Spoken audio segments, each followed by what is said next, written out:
Hey yo yo yo, salut les turfeuses, salut les turfeurs, bienvenue pour un nouveau pronostic de Benoît Requin. Ok, place au pronostic du quintet du jeudi 11 janvier, direction Cagnes-sur-Mer pour le prix de la Côte d'Azur. 3 attelés, 2925 mètres, 16 partants, réunion 1, course 1. Il y a un rendement de distance de 25 mètres à partir du numéro 9, indice de confiance 4 sur 5.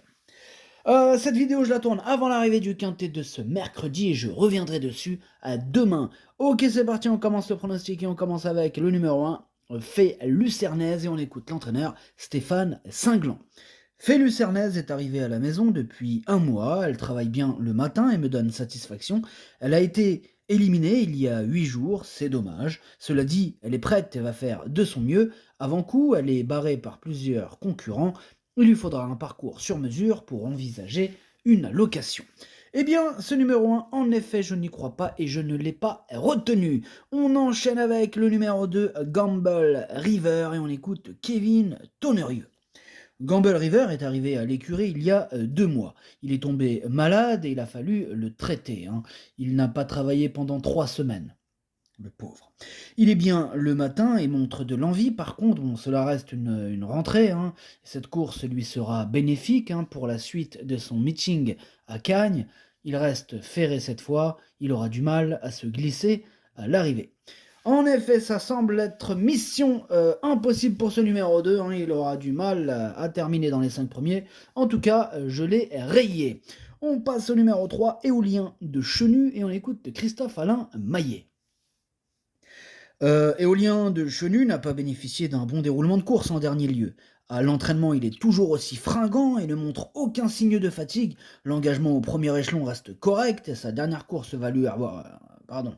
1, 2, 3, et va lui avoir fait du bien. Il n'est pas hors d'affaire pour la 5e place, même s'il y a de l'opposition. Bon, moi je suis pas trop d'accord avec Christophe-Alain Maillet, je n'y crois pas du tout à ce numéro 3 et je l'ai lui aussi rayé. On passe au numéro 4, Idéal du Rocher, on écoute Charlie Mottier. Idéal du Rocher fait face à son objectif depuis sa victoire du 1er novembre à Laval. Il a bien tenu sa partie ensuite à plusieurs reprises en Hollande comme à Vincennes. Dernièrement, il a eu une course au moral et a reculé dans le parcours avant de bien finir. Il est arrivé à Cagnes depuis vendredi et me donne entière satisfaction. Il peut aller devant, mais je l'aime autant caché. Il a toute ma confiance. Eh bien, ce numéro 4 fait partie de mes préférés. En effet, c'est une première chance. Il peut même gagner à l'aide d'un bon parcours. Je l'ai mis deuxième. On passe au numéro 5, Estero, et on écoute Jean-Pierre Hench. Estero a 10 ans, et il est moins performant qu'il ne l'a été. Bon, il a fait de la piscine après l'été et a plusieurs parcours dans les jambes. Dernièrement, je m'attendais à un peu mieux de sa part.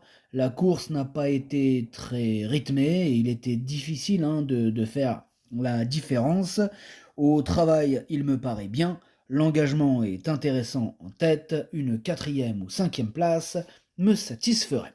Eh bien, ce numéro 5, je l'ai pas retenu, voilà, bon, j'ai pas de liste de possibles troubles faits à vous proposer aujourd'hui.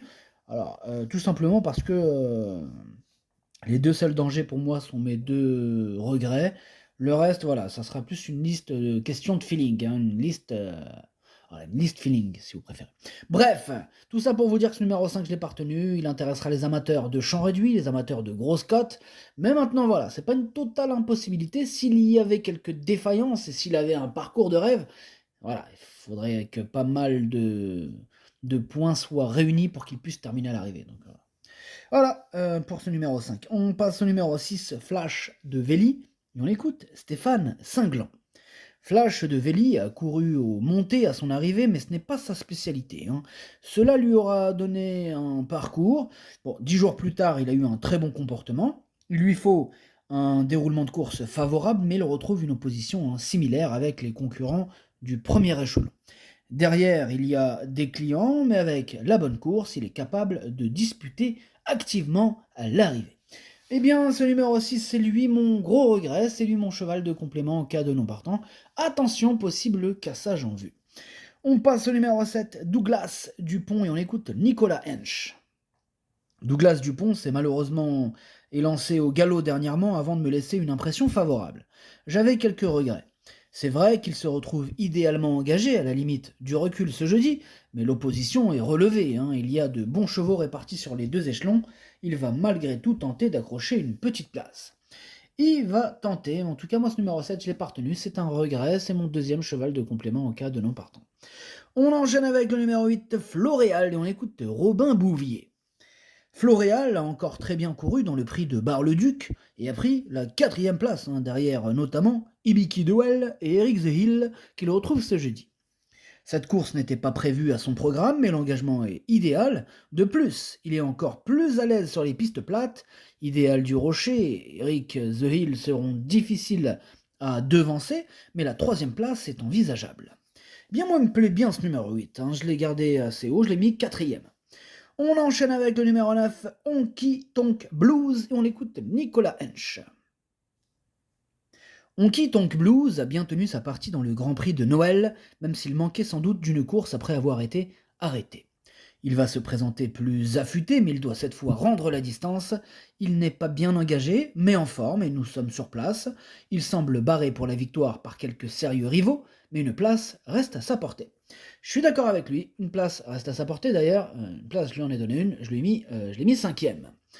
On passe au numéro 10, Bordeaux S, et on écoute Jean-Michel Bazir. Bordeaux S découvrait une tâche compliquée dernièrement dans le prix de Lille. Auparavant, il s'était imposé plaisamment sur cette piste dans le Grand Prix de Noël. Cette fois, les données changent. Il doit rendre 25 mètres et le lot est bien composé. Il est préférable de l'envisager pour une troisième ou quatrième place. Et c'est exactement le classement que je lui ai attribué à ce numéro 10. Je l'ai mis troisième. On enchaîne avec le numéro 11, Kennedy. On écoute Hansen Eric Bondo. Kennedy est retourné dans mon établissement à côté de Milan. Il a des engagements qui s'enchaînent à Cagnes. Aussi, au niveau voyage, ce sera plus simple. Il rend la distance ici, mais l'opposition est sans doute moins forte qu'à Vincennes.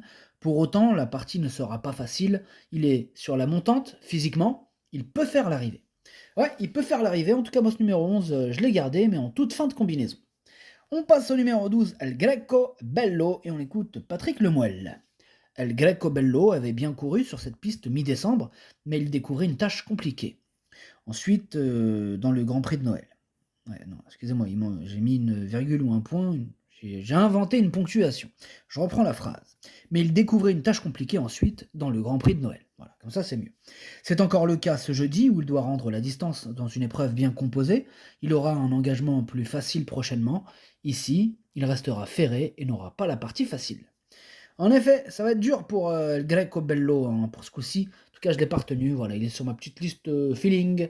Donc voilà, à faire d'impression pour les amateurs de champs réduits et de belles cotes. On passe au numéro 13, Fakir du Ranch, et on écoute Yannick Alain Brillant. Fakir du Ranch a eu un très bon comportement, hein, pour son retour à Cagnes. Sur le papier, rendre la distance me paraît très compliqué. Aussi, je préfère lui laisser ses faire en vue de prochaines échéances dans le meeting. Déféré, il aura du mal à rivaliser selon moi. Dans ces conditions, sa présence à l'arrivée me paraît très compliquée. Ouais, ça me paraît aussi très compliqué pour ce numéro 13 que je n'ai pas retenu. Voilà, il est lui aussi sur ma petite liste liste feeling, hein, comme je vous ai dit. Donc c'est pas une liste casseur de tickets, hein.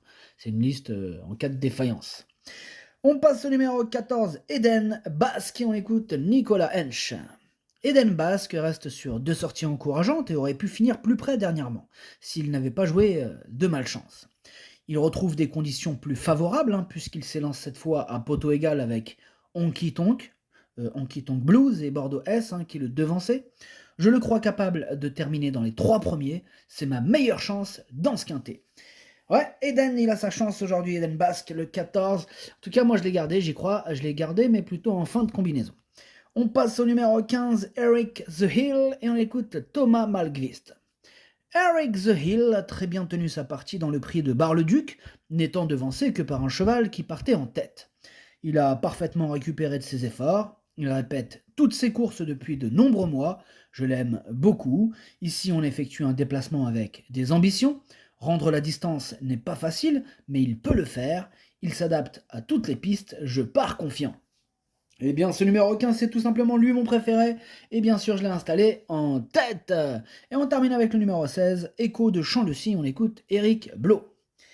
Echo de Champ-le-Cy découvre des conditions de course favorables sur une piste qu'il va apprécier. Il affronte toutefois de sérieux clients, mais il reste en mesure d'accrocher la 5e, voire la 4e place.